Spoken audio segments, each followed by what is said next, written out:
Hello, मैं चेतन लाल रेगर, व्याख्याता समाजशास्त्र, राजकीय महाविद्यालय शाहपुरा, जिला भीलवाड़ा।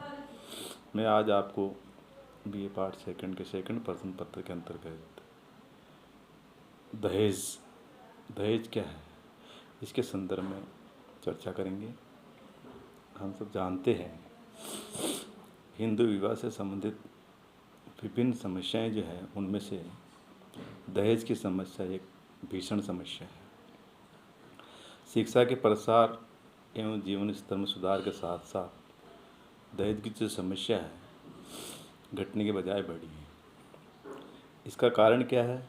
यदि इस लड़का इंजीनियर है, डॉक्टर है, प्रोफेसर है या प्रशासनिक अधिकारी है, इससे संबंधित या कुशल व्यापारी से एवं संपन्न परिवार से जुड़ा हुआ कोई व्यक्ति है, तो दहेज के बाज़ार में क्या होता है, उसकी ऊंची बोली लगती है। दूसरी ओर अगर सुंदर, सुशील और शिक्षित कन्या को दहेज के अभाव में उपयुक्त वर नहीं मिल पाता, तो दहेज के लेकर हर साल प्रतिवर्ष भारत में हजारों नवविवाहिताएँ आत्महत्या कर लेती है या उन विवाहितों को जिंदा जला दिया जाता है। यानी दहेज के भूखे भेड़िए एवं नर पिशाचों ने विवाह की पवित्रता को समाप्त करके इसे केवल लाभ का सौदा बना दिया है। कानून भी दहेज को समाप्त करने में निष्क्रिय रहा है। तो नवयुवकों का दायित्व है कि वे दहेज रूपी दानों की होली जलाएं और विवाह के इस पवित्र बंधन का रूप प्रदान करें, जिनका आधार क्या है? पारस्परिक प्रेम, स्नेह, सहयोग, विश्वास ही हो।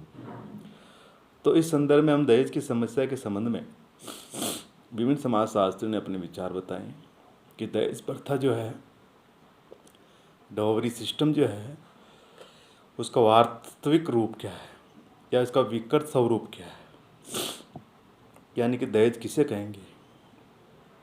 सामान्यतः दहेज उस धन या प्रॉपर्टी को कहते हैं जो विवाह के समय कन्या पक्ष द्वारा वर पक्ष को दिया जाता है।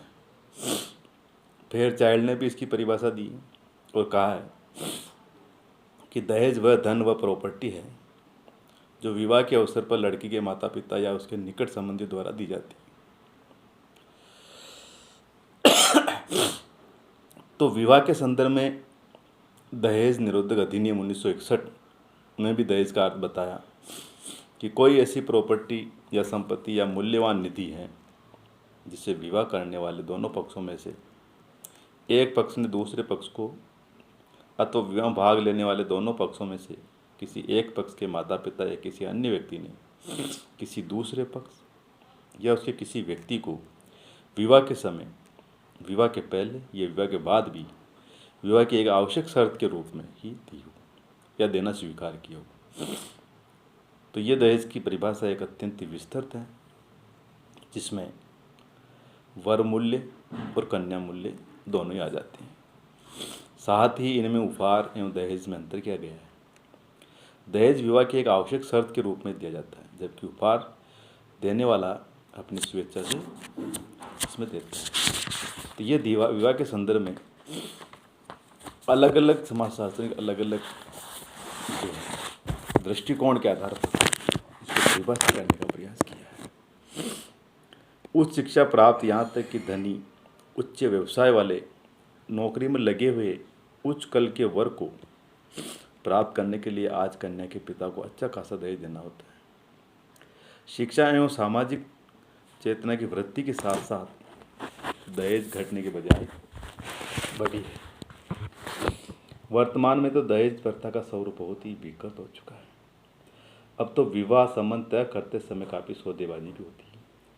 अगर ये कहा जाए कि दहेज के रूप में लड़की के माता पिता का शोषण किया जाता है, तो इसमें तनिक भी अतिशयोक्ति नहीं है। सामान्यतः सभी माता पिता विवाह के अवसर पर अपनी लड़की को अपने सामर्थ्य के अनुसार वस्त्र, आभूषण, अन्य वस्तुएं देना चाहते हैं और देते भी हैं।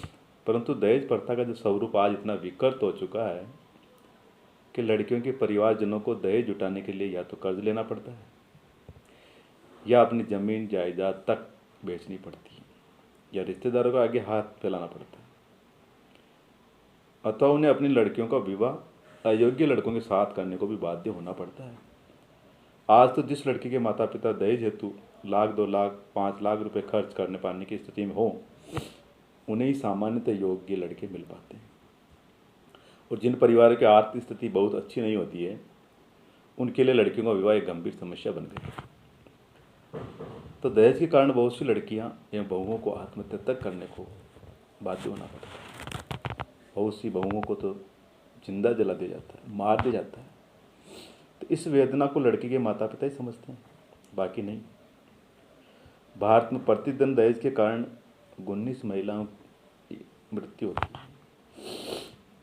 तो हाँ, यहाँ हमें ये समझना आवश्यक है दहेज के कौन कौन से कारण हैं, या वो कौन कौन से प्रेरक तत्व हैं जिनके कारण दहेज प्रथा ये दिनों दिन बढ़ती जा रही है। उसमें पहला जो कारण है या समस्या का, वो ये है जीवन साथी चुनने का सीमित क्षेत्र। यानी कि जब कन्या का विवाह अपने वर्ग, जाति या उपजाति में करना होता है तो विवाह का दायरा बहुत सीमित हो जाता है। तो फिर योग्य वर्ग की तलाश में दहेज देना पड़ता है। दूसरा, बाल विवाह। बाल विवाह के कारण भी वर एवं वधु का चुनाव उनके माता पिता द्वारा किया जाता है और अपने लाभ के लिए वे दहेज की मांग करते हैं। विवाह की अनिवार्यता। विवाह की अनिवार्यता, हिंदू का कन्या का विवाह अनिवार्य माना गया है और इसका लाभ उठा करके वर पक्ष लोग अधिक दहेज की मांग करते हैं। इसी प्रकार नंबर चौथा जो कारण है वह कुलीन विवाह। कुलीन विवाह के कारण ऊंचे कुल के लड़कों की मांग बढ़ जाती है और उन्हें प्राप्त करने के लिए भी कन्या पक्ष को दहेज देना पड़ता है। शिक्षा एवं सामाजिक प्रतिष्ठा। शिक्षा एवं व्यक्तिगत प्रतिष्ठा का अधिक महत्व होने के कारण भी व्यक्ति अपनी कन्या का विवाह शिक्षित और प्रतिष्ठित लड़के के साथ करना चाहता है और उसके लिए दहेज देना पड़ता है। इसी प्रकार नंबर 6, धन का महत्व। वर्तमान समय धन का महत्व बढ़ गया। आज तो इसके आधार पर व्यक्ति की सामाजिक प्रतिष्ठा निर्धारित होती है। महंगी शिक्षा। नंबर 7 है, महंगी शिक्षा के कारण भी धन काफ़ी खर्च करना पड़ता है। तो वर पक्ष दहेज मांगते हैं कि हमने बच्चों पर इतना पैसा खर्च किया है। प्रदर्शन द्वारा झूठी प्रतिष्ठा। अपनी प्रतिष्ठा एवं शान का प्रदर्शन करने के लिए भी लोग अधिकाधिक दहेज की मांग करते हैं। दहेज लेने देने दोनों के प्रतिस्पर्धा होती है। नंबर 9, गतिशीलता में वृद्धि। यातायात के साधनों में उन्नति, विकास हुआ, नगरीकरण पर औद्योगिकरण बढ़ा, तो परिणाम स्वरूप क्या हुआ, एक जाति या उपजाति के लोगों की अधिकता में वृद्धि हुई, दूर दूर तक फैल गए। तो दूर दूर फैलने के कारण अयोग्य वर्ग ढूंढ पाने के लिए उनको दूर दूर तक जाना पड़ता है, मिल नहीं पाता, और इसके कारण भी ये दहेज प्रथा बढ़ती गई। नंबर 10, सामाजिक प्रथा। एक प्रचलन सा हो गया है।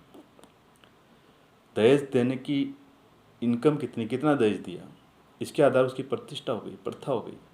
जो ज़्यादा दहेज देगा उसकी समाज में उसकी महत्ता ज़्यादा होगी, ऐसे सोच। आर्थिक प्रतिस्पर्धा। आज के युग में आर्थिक प्रतिस्पर्धा बढ़ गई है। बढ़ते व्यक्ति जीवन के भौतिक सुखों की ओर भाग रहा है। व्यक्ति की इच्छा किसी भी प्रकार से धन प्राप्त करने की होती है। तो इस प्रकार से ये बहुत सारे कारण हैं जो दहेज प्रथा या दहेज की समस्या को निरंतर रूप से बढ़ाते जा रहे हैं और इसका प्रभाव समाज पे पड़ रहा है। समाज पर दहेज प्रथा का क्या प्रभाव है, इस कुप्रभाव है, कौन से दोष हैं जिसके कारण समाज में जो समस्याएं क्रिएट हो रही है, उसका भी हम यहाँ जिक्र करना आवश्यक है। तो दहेज के परिणाम स्वरूप समाज में अनेक समस्याएं जन्म ली हैं। उसमें अगर हम बात करें तो पहली है बालिका वध। दहेज की अधिक मांग होने के कारण कई व्यक्ति कन्या को पैदा होते ही मार डालते हैं। तो बालिका वध बढ़ने के पीछे इसका कारण। दूसरा, पारिवारिक विघटन। कम दहेज देने पर कन्या को ससुराल में ही अनेक प्रकार के कष्ट दिए जाते हैं और परिवार में तनाव और संघर्ष की स्थितियाँ पैदा हो जाती है। तो पति पत्नी के बीच में झगड़े होते रहते हैं, तो पारिवारिक विघटन होता, टूटता है। नंबर 3, आत्महत्या और हत्या।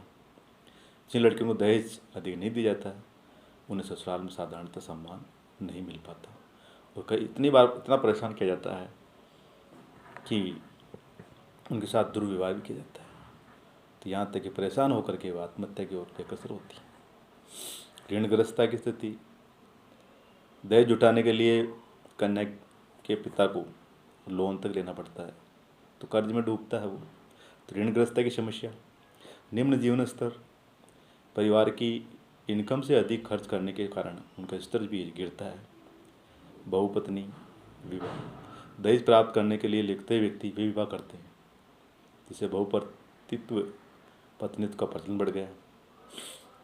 बेमेल विवाह, दहेज के अभाव में जब कन्या को अयोग्य वर के साथ इस विवाह करना पड़ता है उसे बेमेल विवाह बढ़ता है। विवाह की समाप्ति भी, तो कई बार दहेज के अभाव के कारण कई लोग अपने वैवाहिक संबंधी कन्या पक्ष से समाप्त कर लेते हैं। तो कई बार तो तोरण द्वार तक बारात वापस लौट जाती है। तो ऐसी विवाह समाप्ति की समस्या भी देखने को मिलती है। के साथ ही अनैतिकता, लड़कियों को देर समय तक काफ़ी समय तक उसका विवाह नहीं हो पाता है तो वह अनैतिक कार्य की ओर अग्रसर होती है, इससे भी अनैतिकता बढ़ती है। नंबर 10, अपराध को प्रोत्साहन, दहेज उठाने के लिए कई व्यक्ति अपराध भी कर देते हैं, चोरी गबन द्वारा पैसे इकट्ठे कर लेते हैं। मानसिक बीमारियां, दहेज एकत्र करने योग्य की तलाश में माता पिता चिंतित रहते हैं और चिंता के कारण मेंटली डिस्टर्ब हो जाते हैं, तनाव में आ जाते हैं और मानसिक बीमारियाँ फैलती हैं। नंबर 12, स्त्रियों की निम्न स्थिति, दहेज के कारण स्त्रियों की सामाजिक स्थिति गिरी जाती है, उसका जन्म अपशकुन माना जाता है तो उसे भाव विपत्ति का सूचक माना जाता है। तो इस प्रकार से कई सारी समाज में समस्याएं के कुप्रभाव दहेज के कारण देखने को मिलते हैं। धन्यवाद।